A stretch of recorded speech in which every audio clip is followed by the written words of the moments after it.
मेरे प्यारे प्यारे सब्सक्राइबर्स को मेरा प्यार भरा सलाम। स्वागत है आपका अपने चैनल एन न्यूज़ में। मैं निशात हाजिर हूँ आपकी खिदमत में एक नई वीडियो के साथ। वीडियो एंड तक ज़रूर देखिएगा। दोस्तों, आज हम बात करेंगे कि आखिर कैसे इकरा हसन के राजनीतिक सफर में अखिलेश यादव का समर्थन अहम माना गया। इकरा हसन एक राजनीतिक परिवार से आती हैं। परिवार में मुश्किल दौर आने के बाद उन्होंने भी राजनीति में सक्रिय भूमिका निभाने का फैसला किया। ऐसे समय में उनकी पार्टी और उसके नेतृत्व का समर्थन उनके लिए महत्वपूर्ण रहा। जब इकरा हसन ने चुनाव राजनीति में कदम बढ़ाया तो समाजवादी पार्टी ने उन पर भरोसा जताया। पार्टी प्रमुख अखिलेश यादव ने उन्हें उम्मीदवार बनाया और चुनाव प्रचार के दौरान भी उनका समर्थन किया।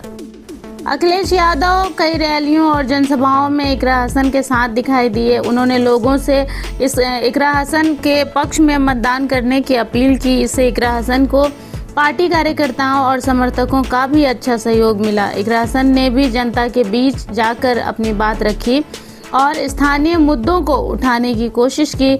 उनकी मेहनत और पार्टी के समर्थन ने उनकी राजनीतिक पहचान को मजबूत करने में भूमिका निभाई। आज इकरा हसन को समाजवादी पार्टी के युवा चेहरे में से एक माना जाता है। उनकी राजनीतिक यात्रा में अखिलेश यादव का समर्थन एक महत्वपूर्ण पड़ाव माना जाता है। इस वीडियो में मैं आपको बताऊंगी उस पहली मुलाकात के बारे में जब अखिलेश यादव ने पहली बार इकरा हसन को देखा था। इसके बाद कब और किस किस तरह से उन्होंने अपने अनोखे अंदाज में इकरा हसन के साथ दिया, इनका दिल जीता और साबित किया कि वो एक अच्छे लीडर हैं। आइए देखते हैं। पार्टी का हिस्सा था, मुझे उतनी जानकारी नहीं थी, लेकिन जब से मैं आई हूँ और जिस तरीके से उनका प्रोत्साहन हमें मिला है, जिन परिस्थितियों में हम थे, तो कई लोगों ने, सबसे पहला जो वाक्य है, तो जब मेरे भाई जेल में थे तभी मैं वापस आई थी और मैंने थोड़ा काम संभाला था, तो बहुत से लोग ये कह रहे थे कि कंट्रोवर्शियल हो जाएगा नाहिद हसन को टिकट देना जब वो जेल में थे और उनको ना देकर उनकी बहन को दे दिया जाए। तो हमारे भी घर में इस विषय पर बात हुई, चर्चा हुई, लेकिन तब अध्यक्ष जी ने, और हमने तैयारी भी कर ली थी कि अगर ऐसा होगा तो मेरा फॉर्म भर दिया जाएगा, लेकिन अध्यक्ष जी ने बोला कि नहीं, मैं नाहिद को ही लड़ाऊंगा। मुझे वो बात इतनी अच्छी लगी कि अपने एक नेता पर इतना भरोसा होना कि आपका जो विधायक है वो जिन परिस्थितियों से जूझ रहा है, लोग कैसी कैसी बातें बना रहे हैं सोशल मीडिया या मीडिया पे, एक प्रचार ऐसा उनका कैरेक्टर असैसिनेट किया गया कि ऐसे हैं, ये है, वो है, और मुकदमे हैं, जेल में हैं, ये वो, तो लेकिन अपने आदमी पर जो विश्वास उन्हें था, हम भी यहाँ तक डगमगा गए कि हमने अपनी तैयारी कर ली, लेकिन जिस तरीके से उन्होंने वो बात कही, वो सबसे ज़्यादा प्रभावशाली बात पहली जो थी वो मुझे वो लगी।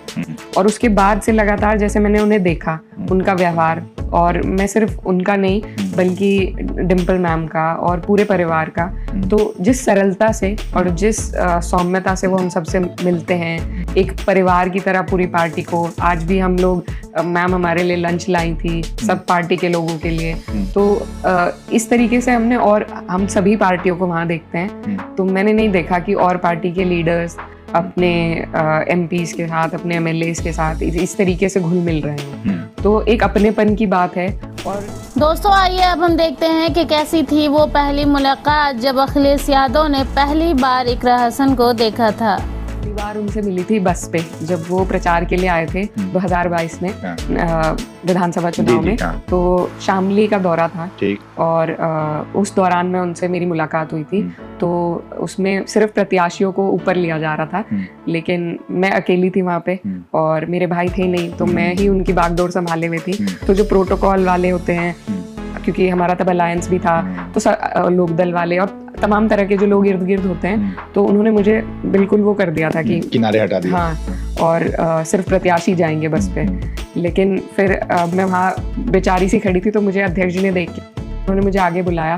फिर तब मेरी उनसे परिचय हुआ, मैंने बताया कि मेरे भाई के लिए मैं प्रचार कर रही हूँ, तो उन्होंने कहा इसको आगे रखो। तो उन्होंने मुझे, जो लोग मुझे सबसे पीछे कर रहे थे, तो उन्होंने मुझे सबसे आगे कर दिया। तो उस दिन भी मुझे एहसास हुआ कि मतलब यही लीडर की पहचान है कि आप किसी एक व्यक्ति के चेहरे पर जो भाव है उसको देखकर समझ जाएं कि उसकी परेशानी क्या है। और शायद मेरे लिए वो बात कोई ना रख पाता, कोई था भी नहीं मेरी पैरवी करने वाला वहाँ पे, सब अपना सोच